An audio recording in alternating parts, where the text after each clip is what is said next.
Hello, welcome. This is Tips for the Transition, the Career Roadmap, and I'm Maria Tomás-Keegan.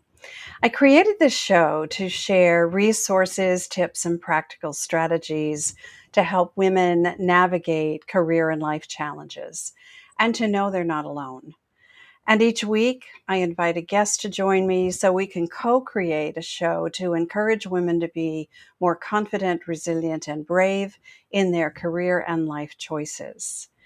So you can find our show now on E360 TV network, on your favorite streaming service like Roku, Apple TV, and Amazon Fire TV.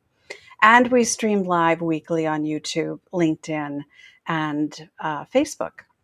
And if you prefer to listen to your podcasts, your favorite shows, we're also on all the podcast channels.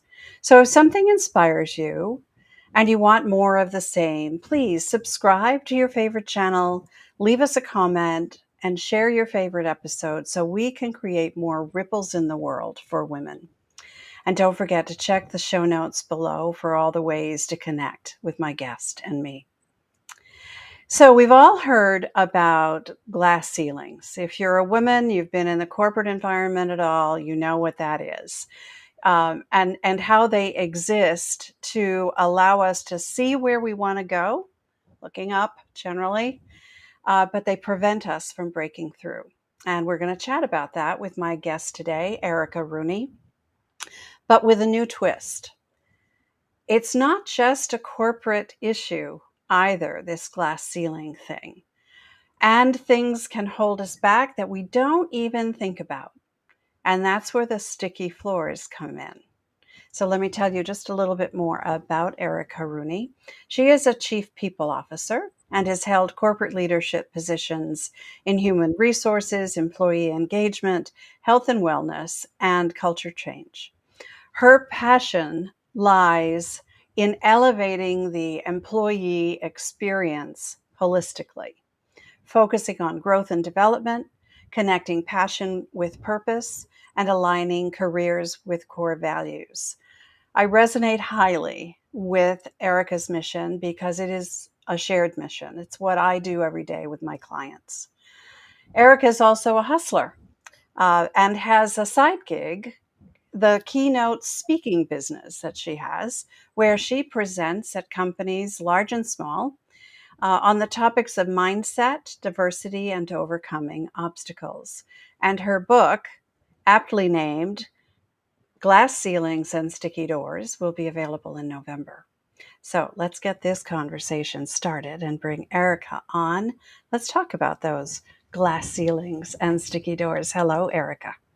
Hey, Maria, how are you today? I'm very well, thank you. Welcome, and thank you so much for joining us. Well, I'm thrilled to be here. It's my first ever live, so I'm so Oh, excited. all right. All right. Well, I'm honored that it's with us. Yay. Okay, so I think everyone has heard the term glass ceilings, but I would like to learn more about what you call sticky floors. What does that mean? Yeah, absolutely. So, sticky floors are the limiting beliefs and toxic behaviors or relationships that hold you back. They show up as imposter syndrome, perfectionism, fear, and burnout, or they could show up as drinking too much wine after a stressful day at work, or not treating your body with the respect that it deserves by feeding it nutritious foods and moving it on a regular basis. It could be that you are in a relationship with somebody that is toxic. Maybe they aren't supporting your dreams, maybe they're cutting you down and it's just not serving you anymore. The point about sticky floors is every single person has them. And if you don't think you have them, you have a self-awareness problem, which is another sticky floor. Nobody is perfect. Now, the good news about sticky floors is that you can break free from them. You can bust through any sticky floor that you have back anymore. So I personally have struggled with many sticky floors, Maria. I don't know any woman that hasn't, but they are all around us, but we have so much more control over them than we think we do. Mm. And like you just said, we all have sticky floors, men and women alike. Those things that hold us back, and maybe we don't even really recognize what's holding us back. But why do you focus mostly on women? What is it about us? Yeah, what is it about us, right? What is So it I'm about us? I'm a mom. I've got 2 little kids. They're 5 and 8 years old. I'm also an executive. I know what it is like to have to try to balance it all. And I also know what my journey has been, from changing career paths to climbing the corporate ladder to the top. And it is a challenge. And I have looked at my husband, who is very great too at what he does, and all of the male mentors and advocates that I've had in my life, and they don't struggle in the same areas that women struggle. And that's just the way it is. But what happens with women is that it furthers the gender pay gap that we have, it furthers the gender leadership gap that we have, and it just makes that gap so much bigger, which is going to take so much longer for like our daughters, our sisters to ever reach that kind of equity. So, just for example, when it comes to something like perfectionism, I have heard numerous women talk about how they have struggled with perfectionism. I very rarely hear a man say that. When you Mm. hear someone talking about a man in that aspect, it's usually like, well, they like things a certain way and that's good for them. And there's a lot of external forces, societal expectations that just get placed on men differently than they do on women. So we have to learn how to navigate those worlds, especially in corporate America. We have to show up differently than men. And where that gets really sticky is with this leadership gender parity issue, is that we don't have enough women in leadership to learn from. So taking, for example, negotiation. Women tend to not negotiate. And actually, Linda Babcock, who wrote the book Women Don't Ask, did a study and found that only 26% of women negotiate their salaries. They walk in, they do not believe that they have the control. They believe the company has the control. They don't want to appear ungrateful, so they just don't ask. Men come in and they're like, this is what I want, this is what I deserve. And then that gender pay gap just widens. Yeah. So I love to focus on women because number one, we're already behind, but number two, it shows up so differently for us.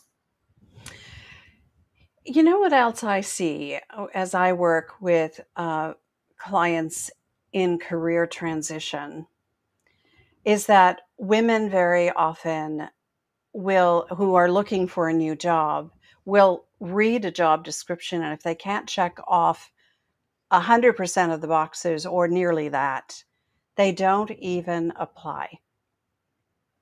Whereas, and there are studies about this, whereas men, if they can check off 30% of the boxes, they give it a shot. So there's even a gap there. It's a gap of women not understanding their value. Absolutely. And when I work with women in my executive coaching business, and when I talk to them for my podcast and I ask them, what is the one piece of advice you would give your younger self? Mm, The majority of those women say, I wish I knew my worth. yeah. Or And believed what's it. wild, Believed in it. yeah, Yes. and believe in Yeah. it. Yeah. Exactly. And what's wild, and you know this being, with all of the amazing things that you do, but recruiters out there throw together these job descriptions and they're all looking for the unicorn, Yeah. and those never Right. exist. So again, men have this advantage because they are applying for the jobs, and we look at it and we're like, well, it needs 8 years experience. I only have 6. I'll have to wait 2 more Yeah. years.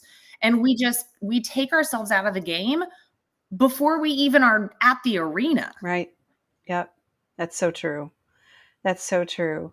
And I think that um, if we, those of us who work with women in their career transition um, journey, if we can help to arm them with the confidence about their value, if we can demonstrate to them, if we can pull it out of them, that's what I feel like I'm doing sometimes. It's just like pulling it out of them. Well, what did you do here? And what was the value? What was the impact? Oh, well, I heard this yesterday from a client. I saved the company $3 million. I went, that's a lot of impact. And that's not on your resume yet. Yeah. So this is so interesting. Yeah, what that makes me think of is amplifying our expertise. And that is an area that women really struggle with. And when I work with women, I tell them you have to be able to amplify your expertise. We Yeah. don't like to do that because we see it as bragging.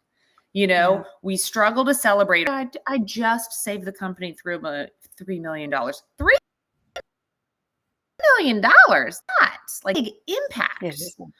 So we really have to get Yeah. better at that. And I work with a lot of people, and I always encourage others too, that if you struggle to amplify yourself, at least get out there and amplify other women, because then you can help be part of that change and help build their confidence and showcase their expertise. Yeah, and I think also if we take a look at what other people say about us and and borrow their belief in us until we can feel it ourselves, hear the words that they use to describe how great we are, the value we bring, the impact we have on them, and but just borrow that for a few minutes, sit with it and go, you know what, it's true, that is Mhm. me, that is who I am, that is valuable, and then start to feel it. And a lot of it comes down to confidence. And we used Absolutely. to think that confidence was something that you were either born with it or you just didn't have it. And we have found over time and through studies that that's just not true. You can Right. cultivate confidence. Right. And there are so many amazing books out there written for women just about this. But to go back to your point of why women, I don't see any confidence books out there for men. No. Not one. And no man would buy it. Right. Right. They don't need to read those books. Yeah. No, right? Yeah. All right. So you talked about perfectionism. I call myself a recovering perfectionist. I've mentioned that a few times on this podcast. Um, Perfectionism is one of the, I guess, prevalent sticky floors that you see. Are there any others? Absolutely. And I actually want to talk on perfectionism for a minute because I used to have this preconceived notion that perfectionism meant you had to have everything just right and Yeah. that it all had to be perfect. And that is true in some instances, but it wasn't until I was talking with another woman who said, I was never a perfectionist in all of these areas of my life. But when it come to completing my workouts, when it came to that, if I couldn't get 30 minutes of cardio in, followed by 30 minutes of strength training, I considered it trash. And I Whoa. was sitting there and I was like, oh, Wow. that's me, and I was watching I mean, you guys can see I've got this gym in the back of my room, and my husband would come up and he'd be like, I've only got 15 minutes. I'm going to get it in. And I'd be looking at him thinking, that's 15 minutes isn't going to do anything for you. Meanwhile, I wasn't getting anything in. And so it was kind of understanding that perfectionism doesn't necessarily show up the way you think it does. And it can show up in just very certain areas of your life that become a sticky floor.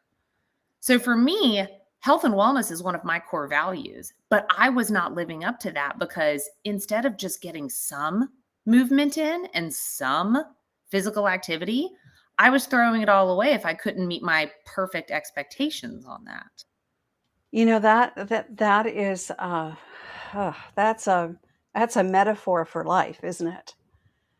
There are so many Yeah. areas outside of working out that we can do that with. You know, it's time with family. If I can't have a day, what's an hour going to do? And I think what we have to think about is I'll take anything I can get because it's better than nothing. And that's a whole different way of thinking. It is. And I talk to people and I use money as a great comparison because if you're trying to save $100, you don't just wait for $100 to magically appear. You do it a little bit at a time. Yeah. One day you might have 10 extra dollars. The next week you might have 50, but you don't just go, well, I don't have $100. So you never hit your goals. So it's understanding how it shows up in your life, and it's not going to look the same for anybody else's life. Right. But how is it going to show up for you? And then how can you make those adjustments? And for me, I've had these long ingrained beliefs that like that's what you had to do for it to count. So I still have days where I will look at the clock and I go, well, I don't really have 30 minutes right now. I've only got 20. Whoever said 20 minutes was bad? Right. 20 minutes is great. That's right. And that's so much more than other people are doing. Yeah. But you have to constantly show up for yourself, and you have to constantly challenge those beliefs, because I had that belief for a long time. I think that's so true what you just said. We constantly have to challenge our beliefs and ask, is that serving me well? Is it true? That if I believe that, is it true? And how does that, it's hindering me. It's keeping my feet stuck to the floor. Yep. So those are the two questions that I actually always ask is this helpful and is this true? Yeah. And especially when I'm sitting here and I'm looking at the clock wondering if I have 30 minutes or not, is it helpful if I just don't do anything? Absolutely not. And is it true? Absolutely not. My brain knows this. I'm a smart person, but you have to constantly show up for yourself. And then hopefully over time it gets better for you. But those, lingering thoughts will creep in. Yeah, they will. They will. And they keep coming back. They keep coming back because we're conditioned by them for years, decades sometimes. And we were taught those things when we were very young, and we've believed them for a very long time, and we've never been asked to challenge them. Mm-hmm. So when we do, it doesn't feel right. And therein lies another sticky floor, right? You just start peeling back that onion. Yeah. So what else besides perfectionism are common? So one that I will name, which, may kind of ruffle some feathers for some people, is alcohol, right? And any kind of substance that is not good for your body. And mommy wine culture, especially for women, and this, like, I have to have a cocktail to relax after work, I have to have alcohol to unwind, has blown up since COVID. Like, we knew that there was a spike after COVID, but there has been a continued spike post-COVID. And we are seeing more and more women binge drink, which is impacting their abilities to show up as the partners, wives, mothers, sisters, workers that they want to be. And it's taking over our culture. And I'm not here to say alcohol is bad for everybody. Nobody should drink. But just be cognizant of how it is impacting your life and how it's impacting how you show up. Right. If you believe that you have to fill up your Stanley Cup with liquor before you go to your kid's soccer game at noon, that might be a little bit of a problem. Yeah.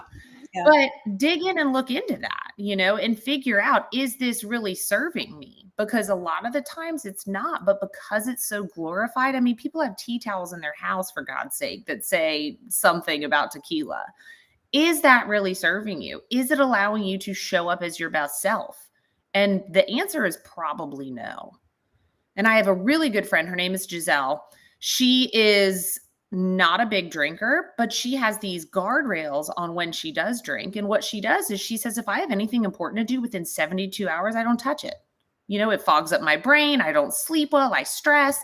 And she can list all of these tangible things on how it impacts her. Yeah. And she doesn't want to show up like that in her business. Right. Because she's taken the time to become aware of the impact it has on her. And again, that's the same thing with anything else that impacts us negatively, whether it's alcohol or smoking, or, I mean, I'm thinking of all the bad habits, but it's probably even coffee, drinking coffee too much. We just need to be aware that there may be some things in our lives that we're not aware of, that we're not thinking could be a sticky floor.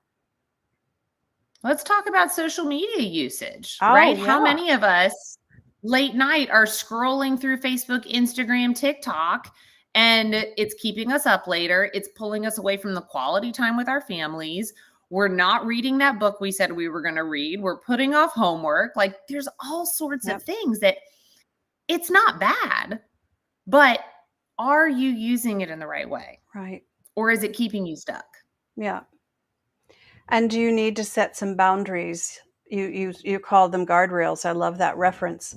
Um, do you need to set some boundaries on when and how much and how you participate in those things that could be impacting how you feel about yourself? Absolutely. Yeah. And it's just something to be curious about. But again, it's all about uncovering what those are because these things don't just show up problematically in one day. They typically creep in over time and you don't even notice it. It's like weight gain. You only gain a half a pound at a time or a pound at a time. And then the next thing you know, you're 20 pounds overweight and you're wondering why your pants don't buckle? Right. So take a moment, evaluate where you are. Is that where you want to be spending your time? And how is it impacting you? Right. Right. I love that. So this isn't just about changing our mindset. It's about understanding where we have control, right? And then taking that control. So, how can we do that? Yeah. So I look at it this way, and this is why I really started getting really curious about all this. Is we could either look at it in this terribly negative state that it's going to take 132 years to reach pay equity. It's going to take 150 years to reach leadership equity. I'm never going to see that. So what am I going to do about it? Or I have a method, I call it the SNAP method. You can snap right out of it. And that stands for stop, name, ask and answer some really tough questions, and then pivot. But for me, it's all about using the data. It's not just about your mindset, but it's about getting curious about what data is out there that can support or provide perhaps a different way to look at things. So, for example, for myself, I don't drink and I used to all the time. And so for me, I thought that when I had wine at night, it would help me sleep. I thought I needed it when I went out to networking events. I thought it made me tolerate my kids better. And when I got curious about stopping that habit and really evaluating how it made me feel, how did it impact my work, I actually looked a lot at the science and the data and what it actually does inside of your body. So it wasn't just this mindset shift, but it was really digging deep into why am I doing the things that I'm doing and why do I think this way? And once I got curious about it and I asked some really tough questions and then I really got curious about the data and the science behind it, then I was able to change those beliefs around alcohol and now I don't drink. And then there's also on the flip side of that, like imposter syndrome. How does that show up? It's not just this feeling of, oh, I'm an imposter, I shouldn't do something. It was looking at the data behind it of how many women don't show up and apply for the jobs, right? How many women don't ask for the promotions? What percentage of women are leaving money on the table? And when I saw that and I said, okay, do I want to be a part of that statistic or do I want to act?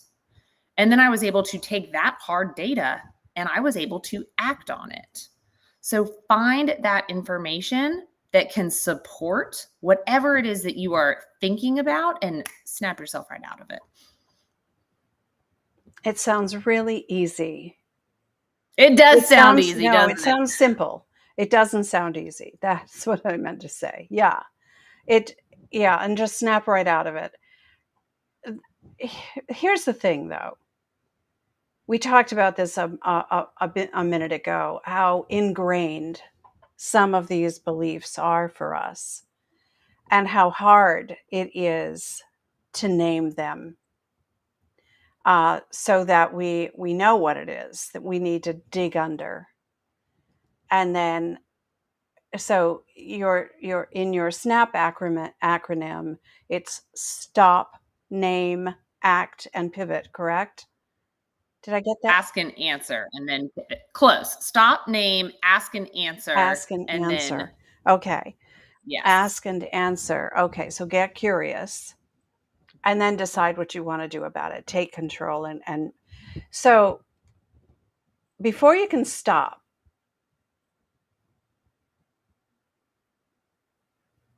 you need to know what it is you want to stop, right? Right. So I'll give you a story to go along with this, and I think it illustrates it really well. But Great. in the beginning of my keynote speaking journey, I signed up for a boot camp, and I thought, this is great.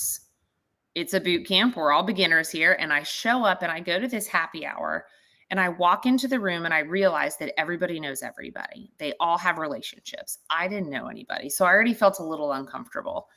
Then I realized that all of these people were professionals, and I mean big time professionals. We're talking making $3.2 million in revenue because they were charging $40,000 to $50,000 a keynote speech. And I just remember sweating and feeling my heart racing and feeling really uncomfortable in the room. And I'm a very, very outgoing person. I can talk to people all day long. I don't have a problem with that. But I remember that I could not wait to get out of that happy hour. And it wasn't until I finished through the dinner, I made it through that, and I rushed back into the elevator and I just kind of had this, oh, I made it out alive, you know? And that right there gave me a moment to stop and pause to be like, whoa, Erica, that is not like you. And that's really odd. Like, what's going on here? And I realized in that moment that I felt like an imposter. I felt like I did not belong in that situation because I was not at the same caliber as them. So I'm walking down the hallway, I'm going back to my room, and I'm kind of working through this in my head. And I'm remembering how I physically felt. So a lot of it about stopping and naming it is noticing those physical sensations in your body. And I told you I was extremely uncomfortable in my skin. I couldn't wait to get out of there. I was sweating. I was nervous. I was doing all these little nervous things with my hands. And then I bolted to the elevator and I felt instant relief. And that was enough for me to pause, stop, and name it.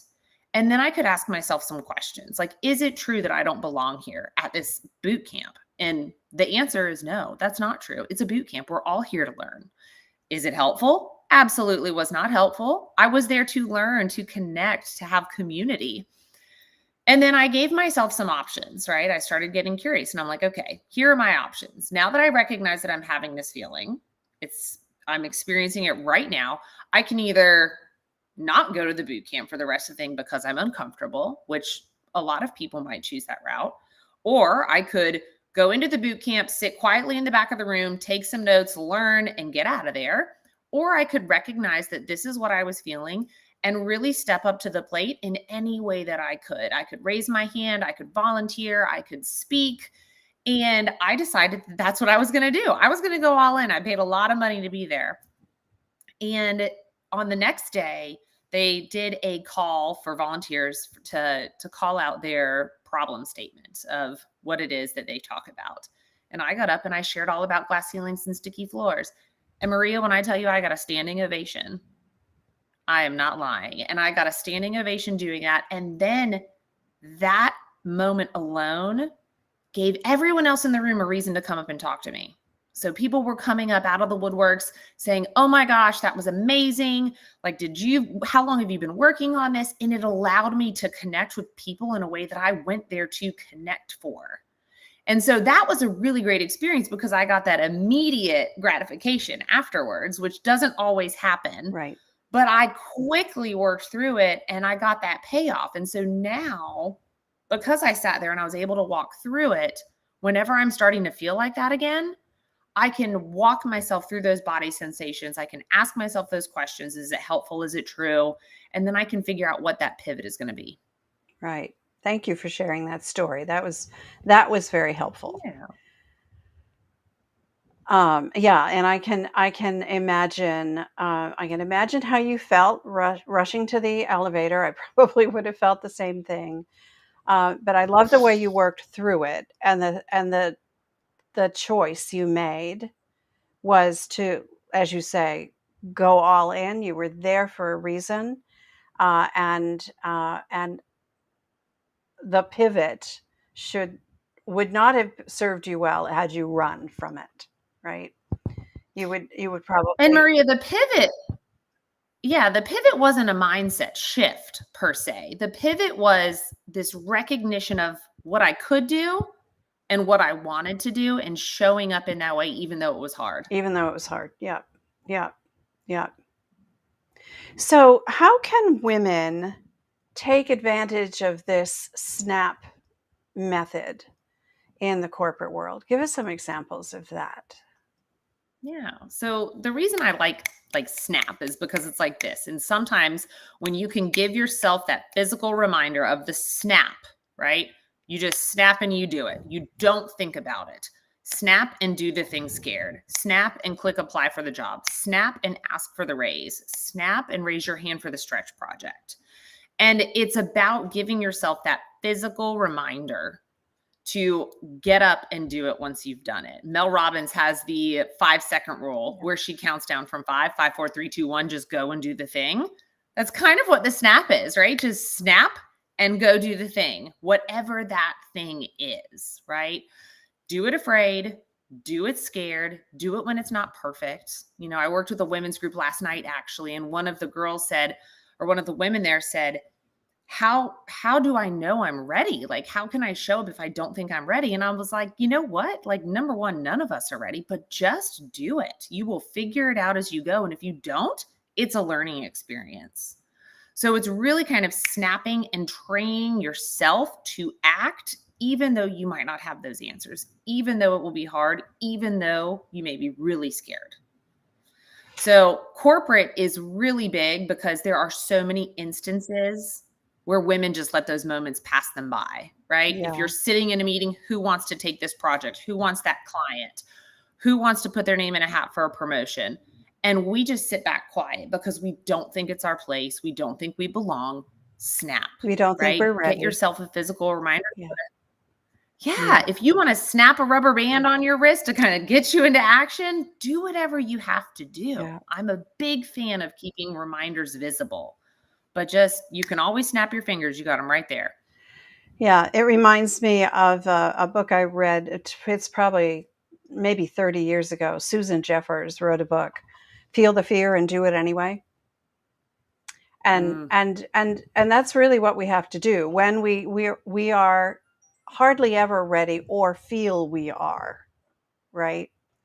So feeling the fear, feeling the sticky floor, Yeah. and doing it anyway.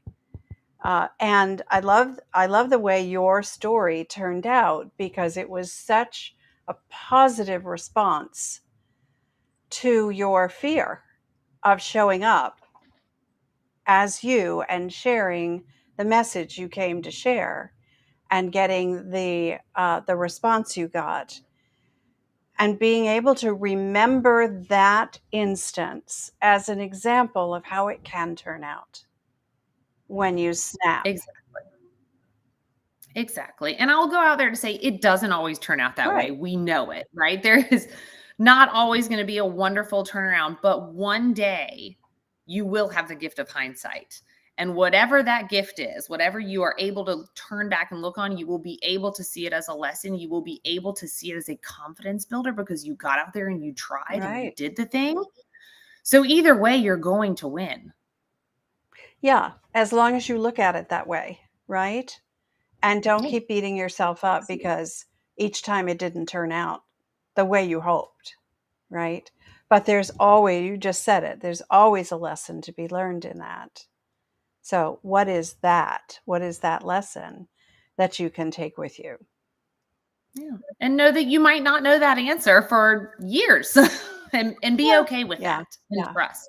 There's all, yeah. I think we can always take something away immediately. I do. I think that there's something we can learn from every circumstance that we find ourselves in. But yeah, the big overlying questions may not all get answered. That's for sure. Yeah. So you told us one of your sticky floor stories. Do you have another one that you can tell us about what happened to you? Maria, I have so many. I was just I have thinking about so that. many. We could be here all day. Yeah, But I was thinking about that. How many sticky floor stories do we have? Exactly. But when I really kind of take this helicopter view of my life and where a lot of these sticky floors manifest, it's in this worrying about what other people will think of me. And I have a lot of people I know in my network that will tell you, like, oh my gosh, but you're so confident. How is that possible? But I just have this deep need to belong. And I look at some people who don't care what other people say. They don't care what other people think. And I wish that I could do that, but that's not a superpower of mine. And I have to be very cognizant of, am I doing something for me, or am I doing it for someone else, or am I doing it to fit in, or am I doing not doing something because of a fear of what others will think?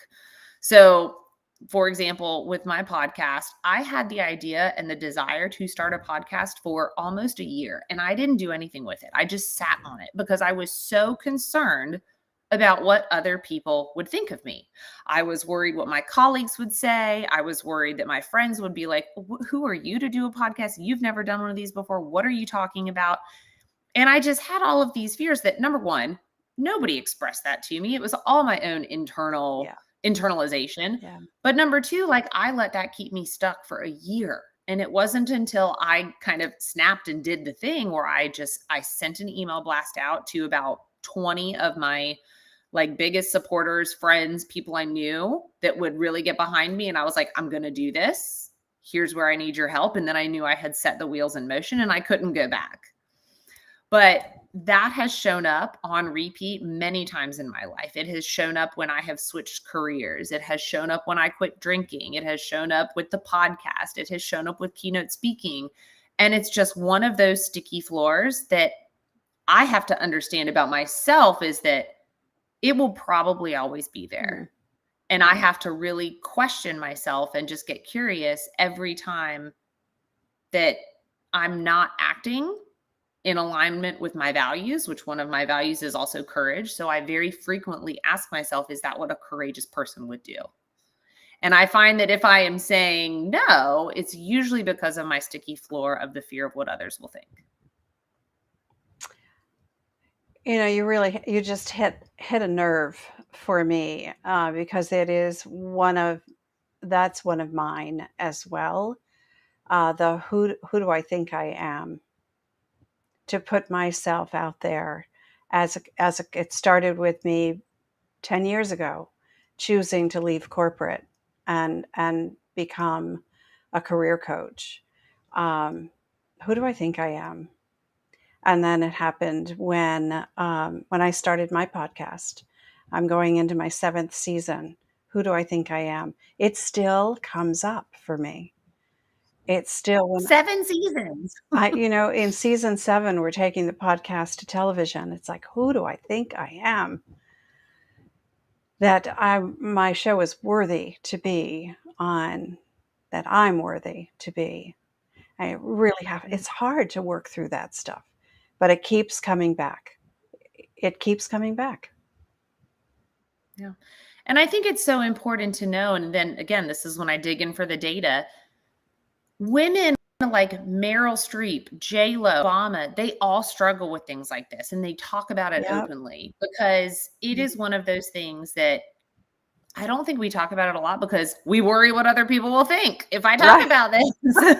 Right. That's So so here right. we are. So that's why it's so important to talk about it. I mean, I don't like to admit it. I don't think it's becoming of me. I have all of these ideas in my head, but it is just that sticky floor that I got to get curious about, and I got to just Yeah. snap and do it. Yeah. And I think a lot of people who see us as, confident women who speak their mind and ask deep questions, and that, I know people who have heard me say the who do I think I am story, say, no, are you kidding? It's not you. That's not who you are. And that's the perception they have of me. But what happens to me internally, what happens to my heart when I ask myself that question, it's a struggle. It truly is, and continues to be one that I have to keep working on. And I've just resigned myself to that. It's one I will have to keep Yeah. working on. And that's And that's okay. okay. You It's know, okay. that's Yeah. okay. You have that self-awareness around it. Yeah. And that is the important piece, is to know thyself and to Know thyself. recognize Yeah. that that is something that you go to. And I mean, I'm right there with you, Yeah. And but I think it's one of the things that motivates me to to stretch beyond. It's really easy to stay within your comfort zone, but there's no growth that happens there. So it's one of the things that motivates me when I recognize it and go, who do I think I am? My response to that is, well, I'm Maria and I have something to say, and I like to bring other women who have something to say into a conversation, and that's important. And the broader I can share that, the better everyone is. And when I talk to myself like that, then it's like, oh, of course, so go do it. Yeah. yeah, and I've worked with women who've really struggled with it, and a piece of it is Yep. confidence.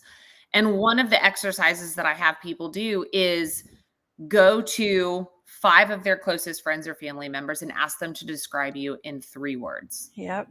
And then you pull those words in and just sit with that for a little bit. Those are the words that pop into people's minds when they think of you. Yeah.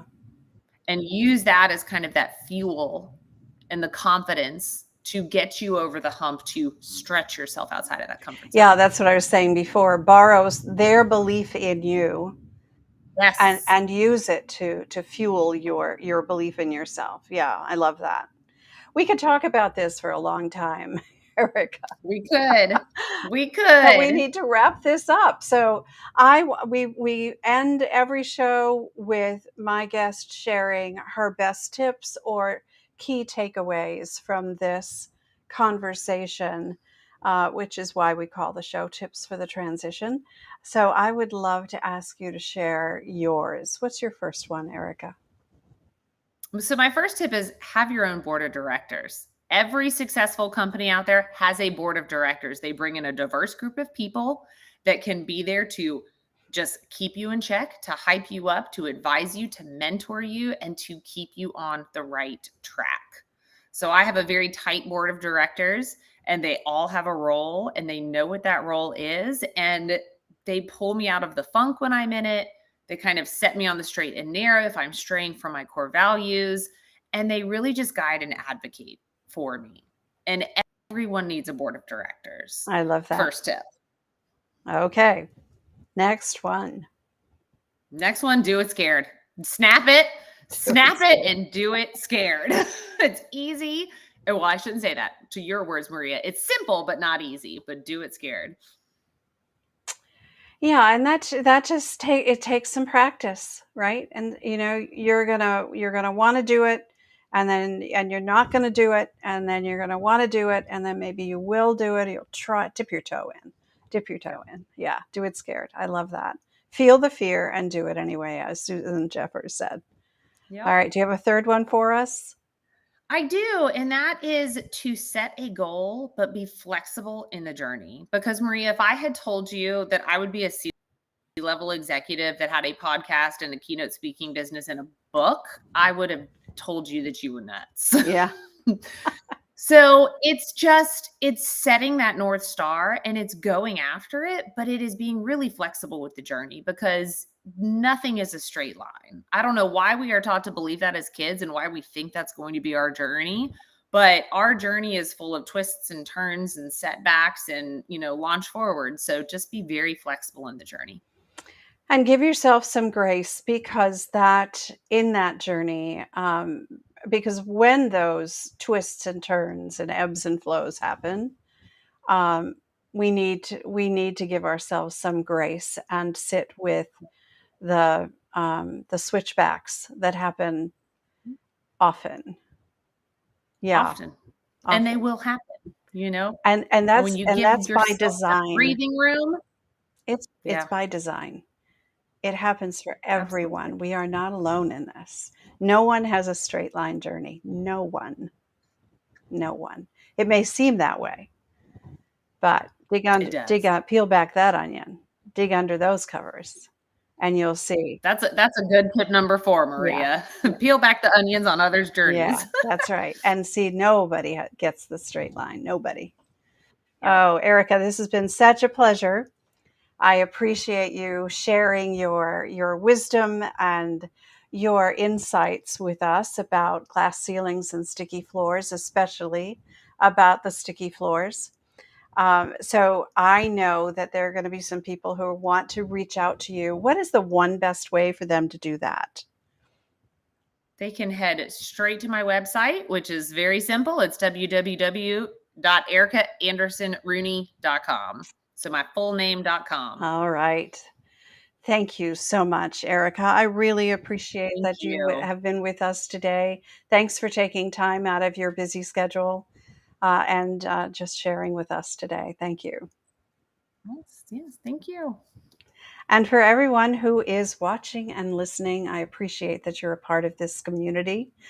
And if you enjoyed this episode, as I said before, subscribe, comment, click a star, share it so that other people can hear what you liked.